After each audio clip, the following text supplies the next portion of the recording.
नमस्कार शेतकरी मित्रांनो, आज आपलं कपाशी लागवडीनंतर 40 दिवस झालेले आहेत।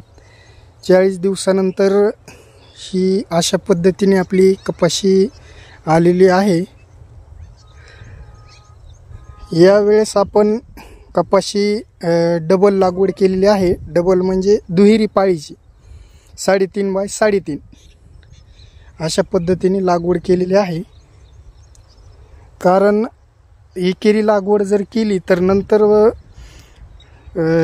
एक पोळा झाल्यानंतर पाऊस जर जास्त झाला तर मग कपाशी दाटल्या जाते आणि त्यांचे जे बोंड आहेत ते सडतात। त्यामुळे आपण अशी 3.5 बाय 3.5चा प्रयोग करून पाहिला आहे। यावर्षी पाहूयात उत्पादनात काही बदल होतोय का तो। आणि कपाशी आपण 1-2 दिवसापूर्वी फवारणी घेतली होती कपाशीवरती। त्याचे औषध कोणते घेतले होते ते एक वेळेस पाहूयात आपण। इथं गेल्या वर्षी आपण ठिबक केलेलं आहे, तर त्याचे कॉक आहेत इथे।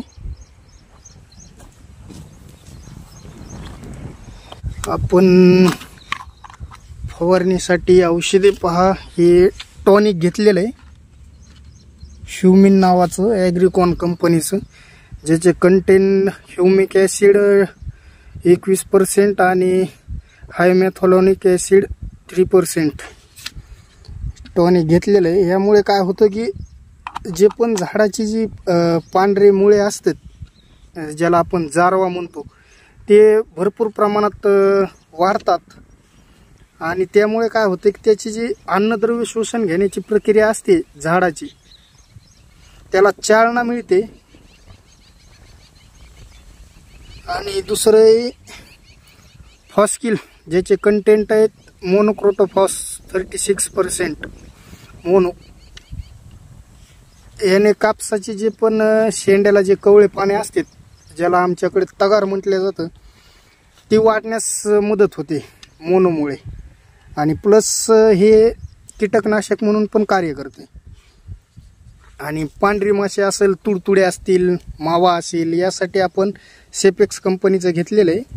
कंटेंट आहेत पायमेट्रोजिन 50% WG। हे अशा पद्धतीचं हे औषध आहे।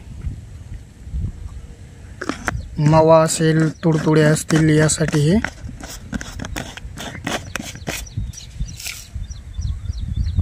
पायमेट्रोजिन।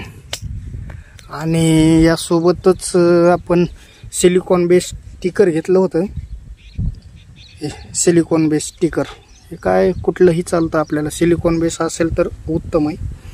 कारण की सध्या आभाळाचं वातावरण असल्यामुळं स्टिकर वापरणं गरजेचं आहे। कारण की स्टिकर वापरल्यामुळे पाऊस जरी आला तरी पण औषध निष्फळ होत नाही किंवा वाहून जात नाही। त्यामुळे स्टिकर वापरणं गरजेचं आहे। स्टिकर जरी वापरलं तरी बी कमीत कमी फवारणी केल्यानंतर 2 तास तरी पाऊस यायला नाही पाहिजे, नसता मग पाहिजे तेवढा परिणाम औषध करत नाही। या ठिकाणी जे झालं ते आपण पाहू शकता। काही झाडं आपल्याला लहान दिसत असतील तर काही मोठे दिसत असतील, तर इथं आपला जे खत टाकलं तर त्याचा ओव्हरडोस झाला। तर त्याबद्दल कसा ओव्हरडोस झाला, त्यानंतर काय झालं, याची चर्चा आपण दुसऱ्या व्हिडिओमध्ये करू। कारण ह्याच व्हिडिओमध्ये जर ती पण चर्चा केली तर व्हिडिओ खूप मोठा होईल। त्यामुळे यावर आपण पुढच्या व्हिडिओमध्ये नक्की चर्चा करू, ओव्हरडोस कसा झालता काय। आणि इकडे आपण आपले शेततळे होते, ते शेततळे बुजविल्याच्या नंतर काळी माती नाही, मुरमाड आहे सगळं शेततळे बुजविल्यामुळं। त्यामुळे ह्याच्यात तूर केलेली, आपण तूर पण लागवडच केलेली, तुरीची पेरणी नाही केली, ती पण 3.5 बाय 3.5 वरच लावलेली।